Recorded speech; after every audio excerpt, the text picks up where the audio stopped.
আসসালামু আলাইকুম বন্ধুরা, ধারাবাহিক ক্লাস এইচএসসি এর ইংলিশের নতুন আরেকটি ক্লাসে তোমাদের স্বাগতম।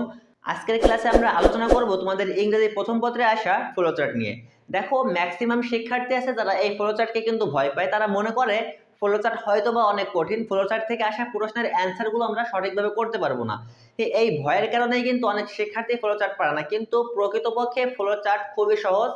এখন তোমার কাছে ফ্লোচার্ট কঠিন মনে হয় কেন? কারণ ফ্লোচার্টটাকে তোমার সামনে উপস্থাপন করা হয়েছিল কঠিন ভাবে। দেখো, আজকের ক্লাসে কিন্তু আমরা ফ্লোচার্টটাকে তোমাদের সামনে খুব সহজভাবে উপস্থাপন করব। ফ্লোচার্টকে এত সহজে উপস্থাপন করার কারণ, ফ্লোচার্ট খুব ইজি একটা টপিক। ফ্লোচার্ট থেকে আসা 10 মার্কসের ভিতরে 10 মার্কসই পাওয়া যায়।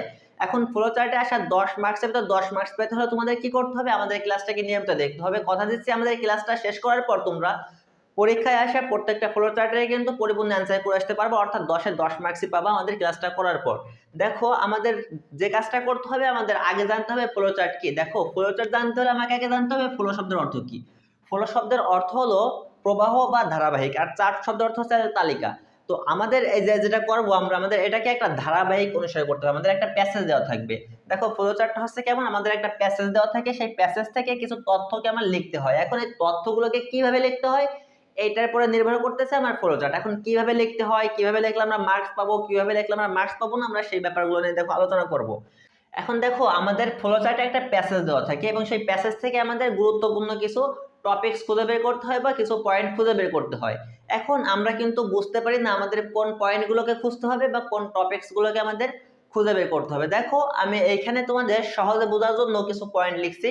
দেখো, এখানে আমি 1 নম্বরে একটা কথা লিখছি। তোমরা যে প্রশ্ন আছে, তোমাদের ফ্লোচার্টে যে প্রশ্নটা আসবে, সেই প্রশ্নে তোমরা একটা শব্দ খুঁজবা হাইলাইটস। আমি কি বললাম, তোমাদের যে প্রশ্ন থাকবে সেই প্রশ্নে তোমরা খুঁজবা হাইলাইটিং বা শোয়িং। কি খুঁজবা? হাইলাইটিং বা শোয়িং। তোমরা প্রশ্নে এই দুইটার যে কোনো একটা ওয়ার্ড অবশ্যই পাবা। তোমরা এই ওয়ার্ডটাকে খুঁজে পাওয়ার পর তোমাদের যে কাজটা করতে হবে, দেখতে হবে এই ওয়ার্ডের পরে কি বলছে। এই ওয়ার্ডের পরে মূলত যেটা থাকবে, যে শব্দটা থাকবে, আমাদের বুঝতে হবে আমাদের ওই টপিকসের উপরে আমাদের পয়েন্ট খুঁজে খুঁজে বের করে আমাদের অ্যান্সার করতে হবে। আমরা কিন্তু এইটা বুঝতে পারি না, যার কারণে কিন্তু আমরা বুঝতে পারি না যে আমরা অ্যান্সারগুলোকে কিভাবে করব। তো প্রথমে আমার যদি ফ্লোচার্ট করতে হয়, তাহলে আমার এটা অবশ্যই জানতে হবে বাধ্যতামূলক। এটা কিন্তু ফ্লোচার্টের জন্য সব থেকে গুরুত্বপূর্ণ এবং সব থেকে মোস্ট ইম্পর্টেন্ট রুলস এটা, যে কি করতে হবে, আমার প্রশ্নে দেখতে হবে হাইলাইটিং বা শোয়িং কোথায় আছে। এই শোয়িং বা হাইলাইটের পরে যে শব্দগুলো থাকবে, আমার ওই টাইপের শব্দগুলো দিয়ে কি করতে হবে, ফ্লোচার্টের বক্সগুলোকে পূরণ করতে হবে। আমরা আশা করি এই ব্যাপারটা বুঝতে পারছি। দেখো, তারপরে আমি একটা কথা লিখছি এখানে। এই দেখো, ও লিখছি হিজ, অর্থাৎ পসেসিভ ফর্ম লিখছি এখানে আমি কিছু। হিজ, হার, মাই, আওয়ার, ইট, দেয়ার, এই টাইপের যে শব্দগুলো আছে, ইয়োরস, এই টাইপের যে পসেসিভ অফ অ্যাডজেক্টিভ গুলো আছে, সেইগুলোকে আমরা ব্যবহার করতে পারবো না। তাহলে এই জিনিসগুলো একটু মনে রাখতে হবে। তোমরা যদি এগুলো মনে রাখতে পারো, তাহলে কিন্তু খুব সহজেই বুঝতে পারবা। দেখো, তারপরে ম্যাক্সিমাম শিক্ষার্থীদের এখানে ভুল করে, এইখানে একটা সম্পূর্ণ সেন্টেন্স লিখে দিয়ে আসে। কিন্তু দেখো, আমি এখানে কি লিখছি, সম্পূর্ণ সেন্টেন্স লেখা যাবে না। সম্পূর্ণ সেন্টেন্স লিখলেই কিন্তু তুমি এখানে ফ্লোচার্টে কোনো মার্ক পাবা না। তারপর দেখো, আর একটা ভুল বেশিরভাগ শিক্ষার্থীরাই করে। কি ভুলটা করে? একটা অ্যান্সার লিখছে, অ্যান্সার লেখার পরে ফুল স্টপ ব্যবহার করছে, অর্থাৎ এই যে ফুল স্টপ, এই ফুল স্টপ ব্যবহার করে আসে।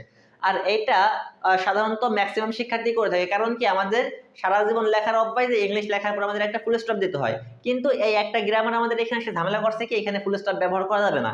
এবং এখানে কিন্তু অনেক ক্ষেত্রে হয় কি, আমরা লিখছি, লেখার পরে কলমে যদি একটা ফোঁটাও পড়ে, তাহলে অনেক ক্ষেত্রে মনে করে কি যে এখানে হয়তো বা ফুল স্টপ দিচ্ছে। তো আমার কিন্তু এই ফ্লোচার্ট লেখার ক্ষেত্রে এই জিনিসটার ক্ষেত্রে অনেক বেশি সচেতন হইতে হবে, যে কলমের দাগ দিয়েও যেন আমার কি না হয়, একটা ফুল স্টপ না হয়। আর ইচ্ছাকৃতভাবে তো ফুল স্টপ দেওয়া যাবেই না, ঠিক আছে? আর যদি ভুল কর্মেও যদি পড়ে যায়, মনে হয় যে এটা ফুল স্টপের মতো মনে হচ্ছে, তখন এটাকে কেটে কেটে ঠিক করে দিবা।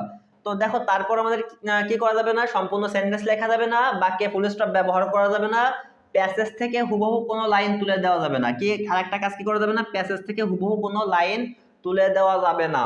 তবে আমরা কি করতে পারবো, দেখো, কিওয়ার্ডস, অর্থাৎ আমার কমা কমা দিয়ে মনে করো কিছু ওয়ার্ড লেখা আছে, বা আমার যে ওয়ার্ডগুলো লাগবে শুধুমাত্র সেই একটা ওয়ার্ডে আমরা অ্যান্সার পেয়ে যাচ্ছি।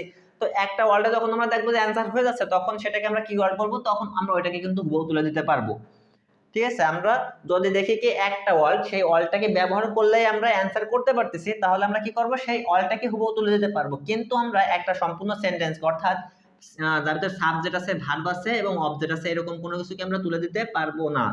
ফ্লোচার্টের ক্ষেত্রে কিন্তু এটা আমার রুলসের বাইরে। তারপর দেখো সব থেকে গুরুত্বপূর্ণ তোমাদের যেটা লাগে, এই যে দেখো এই যে বক্স, তোমাদের কি করতে হবে, বক্স আঁকাইতে হবে। যদি বক্স না আঁকাও তাইলে তোমরা ফ্লোচার্টে কোনো মার্কস পাবা না। তারপর দেখো এই ফ্লোচার্টে আমার তীর চিহ্নের ব্যবহার করতে হবে, বক্স আঁকাইতে হবে, তীর চিহ্নের ব্যবহার করতে হবে এবং বক্সগুলোকে আমরা একই মাপের দেওয়ার কি করতে হবে, চেষ্টা করতে হবে। বক্সগুলো একই মাপের না হলেও সমস্যা নয়, তবে সবসময় চেষ্টা করবা বক্সগুলো যেন আমার একই সাইজের হয়। তো একই সাইজের হলে আমার কিন্তু একদম পরিপূর্ণ মার্ক পাওয়ার সম্ভাবনা থাকে। তো আমাদের কি কি করতে হবে দেখো, আমি আবারও বলি, আমাদের বক্স আঁকাইতে হবে, তীর চিহ্নের ব্যবহার করতে হবে, বক্সগুলোকে একই সাইজের করতে হবে। আমাদের এখান থেকে আমাদের যে মূল টপিক, সেই টপিকটাকে খুঁজে বের করতে হবে। আমাদের কি কি করা যাবে না, আমাদের করা যাবে না এই যে হিজ, হার, মাই, আওয়ার, এইগুলো ব্যবহার করা যাবে না, সম্পূর্ণ সেন্টেন্স ব্যবহার করা যাবে না, ফুল স্টপ ব্যবহার করা যাবে না। এবং আমি আরেকটা জিনিস এখানে লিখি নাই, আমরা এখানে লিখি নাই আমাদের ক্যাপিটাল লেটার ব্যবহার করা যাবে না। যদি কোনো নাম বলে, যদি কোনো নাম বলে অর্থাৎ প্রপার নাউন যেগুলোকে বলা হয়, মনে করো রাজীবের নাম বললো, কোরআনের নাম বললো, রিতার নাম বললো, অর্থাৎ কোনো মানুষের নাম বা কোনো একটা নির্দিষ্ট বস্তুর নাম বললো, একটা নির্দিষ্ট জিনিসের নাম বললো, এই ক্ষেত্রে আমরা, বা কোনো দেশের নাম বললো, কোনো বইয়ের নাম বললো, এই সমস্ত ক্ষেত্রে আমরা বড় হাতের বর্ণ ব্যবহার করতে পারবো। কিন্তু আমরা অন্য কোনো ক্ষেত্রে আমরা কিন্তু এখানে অ্যান্সার লেখার ক্ষেত্রে বড় হাতের বর্ণ ব্যবহার করতে পারবো না। এটা তোমাদের মনে রাখতে হবে, এটা আমি লিখতে ভুলে গেছিলাম, তো হঠাৎ মনে পড়লো তাই তোমাদের বলে দিলাম। তো কি করতে পারবো না, আমরা বড় হাতের বর্ণ ব্যবহার করতে পারবো না। দেখো ফুল স্টপ ব্যবহার করতে পারবো না, সম্পূর্ণ সেন্টেন্স ব্যবহার করতে পারবো না, হুবহু বাক্য ব্যবহার করতে পারবো না, আমরা বড় হাতের বর্ণ ব্যবহার করতে পারবো না। এখন দেখো এইখানে আমি লিখছি যে বক্সগুলোকে কি করতে হবে। দেখো বক্সগুলোকে আমরা এরকম ভাবে লিখবো, এই যে আমার এই একটা বক্স তোমার প্রশ্নে দিয়ে দেবে স্যাররা, এই একটা বক্সের অ্যান্সার স্যাররা করে দেবে। তারপর তোমার প্রশ্নের সাধারণত থাকে এরকমই থাকে, এই যে একটা বক্স, স্যাররা এরকমের বক্স দিয়ে দেবে, এরকমের স্যাররা বক্স দিয়ে দেবে, কিন্তু আমরা এরকমের বক্স করব না। আমরা বক্সটাকে করব কিভাবে, আমি যেভাবে লিখছি অর্থাৎ উপর নিচে নিচে লিখবো, আমরা পর পর বক্সগুলোকে সাজাবো না। আমরা কিভাবে সাজাবো, আমরা বক্সগুলোকে উপর নিচে করে সাজাবো। এবং দেখো এইখানে ম্যাক্সিমাম শিক্ষার্থীর একটা প্রশ্ন থেকে যায় যে ভাইয়া আমরা যে নাম্বারিংটা আছে, নাম্বারিংটা কিভাবে করবো, আমরা কি নাম্বারিংটাকে বক্সের ভিতরে করব নাকি বক্সের বাইরে করব। এখন দেখো এটার অ্যান্সার তোমার ওই প্রশ্নের ভিতরে পেয়ে যাবা। যদি দেখো কি তোমার এইখানে যে বক্সটা, উপরে যে বক্সটা স্যাররা করে দেবে, ওই বক্সের নাম্বারিংটা স্যাররা বক্সের ভিতরে করছে, তাহলে তোমরা কি করবা, তোমরা প্রত্যেকটা বক্সের নাম্বারিং ভিতরে করবা। যদি দেখো কি এই নাম্বারিংটা স্যাররা বাইরে করছে, তাহলে তোমরা কি করবা, প্রত্যেকটা বক্সের নাম্বারিং বাইরে করবা। তবে সাধারণত বেশিরভাগ ক্ষেত্রে দেখা যায় নাম্বারিংটা ভিতরে করে। এবং দেখো এখানে আরো একটা জিনিস আমার খেয়াল করবা, দেখো এখানে আমার নাম্বারিং এর পরে যদি এই যে লিখলাম অন এর পরে যদি এরকম আমরা পয়েন্ট দিয়ে লিখি, তাহলে আমরা প্রত্যেকটা নাম্বারিং এর ক্ষেত্রে এরকম পয়েন্ট দিয়ে লিখবো। যদি দেখি কি না এরকম পয়েন্ট দিয়ে না, আমার কি করছে এইভাবে লিখছে, তাহলে আমরা প্রত্যেকটা নাম্বারিং এইভাবে করব। দেখো এই ছোট ছোট বিষয়গুলোই কিন্তু আমার ফ্লোচার্টের ক্ষেত্রে খুবই গুরুত্বপূর্ণ। আমি আরেকবার বলে দিই, দেখো কোন কোন জিনিসগুলো করতে হবে। আমাদের প্রথমে দেখতে হবে বক্সটা কিভাবে করছে, অর্থাৎ বক্সে নাম্বারিং কোন সিস্টেমে করা, বক্সের বাইরে নাকি ভিতরে। যদি বাইরে করে তাহলে আমরা বাইরে করব, যদি ভিতরে করে তাহলে আমরা ভিতরে করব। যদি পয়েন্ট দেওয়া থাকে আমরা পয়েন্ট দেবো, যদি ব্র্যাকেট দেওয়া থাকে তাহলে আমরা ব্র্যাকেট দেবো। দেখো ম্যাক্সিমাম শিক্ষার্থীর এই প্রশ্নটা কিন্তু থেকে যায়, সেই প্রশ্নের একদম সঠিক ব্যাখ্যা কিন্তু তোমাদের আজকে আমি দিয়ে দিলাম। দেখো আমরা তো এখানে শিখলাম যে আমরা কি কি করতে পারবো না এবং কি কি করতে পারবো। এখন যা যা করতে পারবো না সেটা তো আমার করা লাগবে না, তার জন্য আর কোনো রুলস নাই।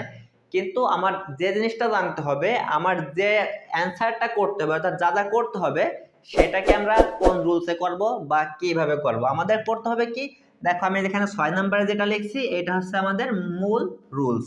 দেখো উপরের যে রুলস, সেই রুলস দিয়ে কিন্তু আমরা ডিসিপ্লিন শিখতে পারতেছি, অর্থাৎ আমরা নিয়ম কানুন শিখতে পারতেছি যে এই করা যাবে কি বা এই করা যাবে না।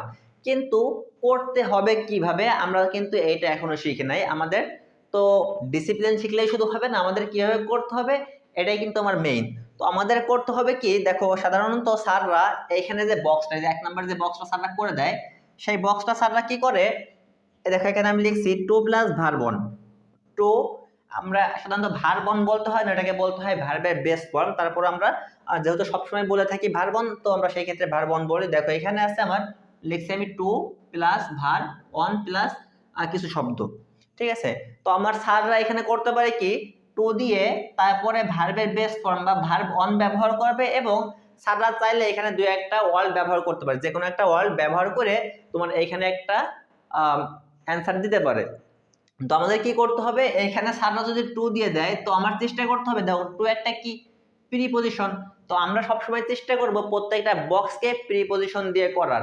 এখন দেখো যদি আমরা প্রিপজিশন দিয়ে করতে হবে এমন কিন্তু না, আমার চেষ্টা করতে হবে প্রিপজিশন দিয়ে করার, কিন্তু আমরা যদি প্রিপজিশন না পাই তাহলে আমাদের কোনো সমস্যা না। আমাদের কি করতে হবে, আমাদের মূল উদ্দেশ্য থাকবে কিন্তু 1 নাম্বারটা, আমি বলছিলাম এটা আমাদের ভেরি ভেরি ইম্পর্টেন্ট। তো 1 নাম্বারটা কি উদ্দেশ্য থাকবে, দেখো এই শোয়িং এর পরে যে কথাটা বলা থাকবে আমরা বলছিলাম ওই টাইপের ওয়ার্ড আনতে হবে বা আমার ওই টাইপের সেন্টেন্স করতে হবে। এখন সাটা 2 দিয়ে করছে বলে যে আমার প্রত্যেকটা সেন্টেন্সকে 2 দিয়ে মানে প্রত্যেকটা বক্সকে 2 দিয়ে করতে হবে, এটা কিন্তু কোনো কথা না। আমরা চেষ্টা করব 2 দিয়ে করার, যদি আমরা পারি তো আলহামদুলিল্লাহ খুবই ভালো, না পারলে আমার এই শব্দের দিক খেয়াল করে কিন্তু করতে হবে। তো দেখো আমার যদি এরকমের থাকে অর্থাৎ টু তারপর যে কোনো একটা ভার্বের বেস ফর্ম এবং যে কোনো একটা ওয়ার্ড স্যাররা ব্যবহার করতে পারে, অথবা স্যাররা করতে পারে। দেখো এখানে আমি লিখছি ভার্ব অন এর সঙ্গে অর্থাৎ ভার্বের বেস ফর্ম এর সঙ্গে আইএনজি এবং যে কোনো একটা শব্দ স্যাররা ব্যবহার করতে পারে। দেখো তারপর লিখছি আমি প্রিপজিশন। দেখো প্রিপজিশন এখানে অনেক কিছু হইতে পারে, বাই হইতে পারে, ফর হইতে পারে, উইথ হইতে পারে, আফটার হইতে পারে, বিফোর হইতে পারে, যে কোনো একটা প্রিপজিশন। দেখো প্রিপজিশন যেগুলো আছে সেগুলোর একটা প্রিপজিশন আসলো মনে করো, তারপরে এই যে প্রিপজিশন, তারপর আমার ভার্বের বেস ফর্ম, ভার্বের সঙ্গে আইএনজি এবং এর সঙ্গে যে কোনো একটা শব্দ ব্যবহার করেও স্যাররা আমাদের কিন্তু এই বক্সটাকে করে দিতে পারে। আমার খেয়াল করতে হবে এই বক্সটা স্যাররা কোন স্টাইলে করছে। আবারও বলি, স্যাররা যে স্টাইলে করবে আমরা সবসময় চেষ্টা করবো সেই স্টাইলে করার। সেই স্টাইলে না করতে পারলেও আমাদের কিন্তু কোনো সমস্যা নাই, আমাদের করতে হবে কি এই শোয়িং এর পরে যে ওয়ার্ডটা থাকবে ওই টাইপের সেন্টেন্স করতে হবে বা ওই টাইপের বক্স করতে হবে। তারপর দেখো আমার আরো ভিন্নভাবে অ্যান্সার কোড থাকতে পারে, স্যাররা এটা করে দিতে পারে। কিভাবে করে দিতে পারে, দেখো ভার্বের অন অথবা ভার্বের টু অথবা ভার্বের 3 নাম্বার অথবা ভার্ব অনের সঙ্গে এস বা ইএস এবং এর সঙ্গে যে কোনো একটা শব্দ ব্যবহার করেও স্যাররা আমাদের একটা বক্স পূরণ করে দিতে পারে। তো স্যাররা যদি আমাদের এইভাবে বক্স পূরণ করে তাহলে আমরা এইভাবে বক্স পূরণ করার চেষ্টা করব, না পারলেও কোনো সমস্যা নাই। বা অনেক ক্ষেত্রে হয় কি শুধুমাত্র একটা মাত্র ওয়ার্ড দিয়েও কিন্তু স্যাররা আমাদের এটাকে অ্যান্সার করতে পারে, শুধুমাত্র একটা ওয়ার্ড। তো যদি স্যাররা একটা মাত্র ওয়ার্ড দিয়ে করে দেয় তো সেটা তোমাদের জন্য খুবই সহজ হয়ে যাবে, ওইটার অ্যান্সার তোমরা খুব সহজেই করতে পারবে। তো প্রত্যেকটা বক্সে একটা একটা ওয়ার্ড দিয়ে দিবা। তো এখান থেকে দেখো প্রত্যেকটাই কিন্তু আমরা খুব সহজেই করতে পারি, কিন্তু যখন একের বেশি শব্দ ব্যবহার করে তখন আমাদের একটু চিন্তা করতে হয়। তখন কি করতে হয়, তখন দেখতে হয় আমার একের বেশি শব্দগুলো noun plus preposition plus noun এইরকম গঠন করছে, নাকি নাউন প্লাস অ্যাডজেক্টিভ এরকম ব্যবহার করছে, বা কি টাইপের ব্যবহার করছে, দা প্লাস নাউন এরকম ব্যবহার করছে, কি টাইপের ব্যবহার করছে সেই টাইপের ব্যবহারগুলো দেখে আমাদের একটু অ্যান্সার করতে হয়। তো সেই ক্ষেত্রে শিক্ষার্থীরা একটু বিচলিত হইতে পারে, কিন্তু দেখো প্রত্যেকটা রুলসে কিন্তু আমি সহজভাবে তোমাদের বলছি। এখন দেখো আমরা আরেকটা কাজ করতে হবে আমাদের, এখন আমরা পরীক্ষার খাতায় কিভাবে অ্যান্সার লিখবো। আমরা অনেক শিক্ষার্থী আছে যারা বুঝতে পারি না যে পরীক্ষার হলে আমরা বক্সের উপরে কি লিখতে হয়। বক্সের উপরে কি লিখবা, দেখো প্রশ্নে তুমি খুঁজবা এ ফ্লোচার্ট শোয়িং বা হাইলাইটিং কোথায় আছে, তুমি যেখানে পাবা যে এ ফ্লোচার্ট শোয়িং অর হাইলাইটিং সেইখান থেকে এ ফ্লোচার্ট থেকে লেখা শুরু করবা। ঠিক আছে, তা এই বক্স করার আগে কি করবা, এ ফ্লোচার্ট থেকে লেখা শুরু করবা, একদম প্রশ্নের শেষ পর্যন্ত লিখবা। দেখো তোমরা স্ক্রিনের পরে কিন্তু দেখতে পাচ্ছ প্রশ্নে কেমন থাকে। দেখো এই প্রশ্নে তোমরা একটু তারা খেয়াল করে দেখো, এবং যখন প্রশ্নের লাস্ট পর্যন্ত ব্যবহার করা হয়ে যাবে তখন তোমরা তার সঙ্গে লাগাই দিবা ইজ গিভেন বিলো। তাহলে দেখো উপরে যে লেখাটা সেই লেখাটা কিন্তু খুব সহজেই করতে পারছো, এটার জন্য তোমাদের কোনো কিছু মুখস্থ করা লাগবে না। ঠিক আছে, তারপর দেখো কি করবা, তারপর স্যাররা যে অ্যান্সারটা দিয়ে দেবে সেই অ্যান্সারটার এরকম বক্স লিখবা। আর বক্স কিভাবে করবা, নাম্বারিং এর ব্যাপার তো আগেই বললাম। তারপরে এই যে দেখো এই যে তীর চিহ্ন, তীর চিহ্ন কিন্তু অবশ্যই ব্যবহার করতে হবে। তুমি যদি তীর চিহ্ন না দাও, তুমি যদি বক্স না দাও, তুমি যদি নাম্বারিং না করো তাহলে কিন্তু তুমি টোটালি কোনো মার্কই পাবা না। এবং অ্যান্সারগুলো কিভাবে করতে হবে সেইগুলো নিয়ে আমরা এত সময় কিন্তু আলোচনা করলাম। তারপর দেখো এইভাবে একটার পর একটা বক্স দিয়ে তুমি অ্যান্সারগুলো করতে থাকবা, এবং মনে রাখবা প্রত্যেকটা বক্সে আমার মার্কস কিন্তু 2। তো দেখো 2 মার্কস কিন্তু অনেক মার্ক, এখানে একটা জিনিস ভুল গেলেই কিন্তু বা একটা বক্স ভুল গেলেই কিন্তু তোমার অনেক মার্কস কাটা যাবে।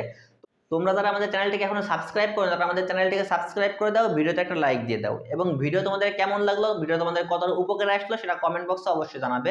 কারণ তোমাদের মতামতের উপর নির্ভর করে আমাদের ভিডিও বানানোর অনুপ্রেরণা। তোমরা যদি তোমাদের মতামত জানাও তাহলে আমরা ভিডিও বানাতে অনেক বেশি অনুপ্রেরণা পাই। এরকম সহজ করে তোমরা তোমাদের অন্য অন্য কোন কোন সাবজেক্টের ক্লাস হয় সেগুলো তোমরা অবশ্যই কমেন্ট বক্সে জানাবা। আমরা তোমাদের মতামতের উপর ভিত্তি করে পরবর্তী ক্লাস আনার চেষ্টা করব। আজকে ক্লাসটা এই পর্যন্তই। বাই বাই, টাটা, আসসালামু আলাইকুম।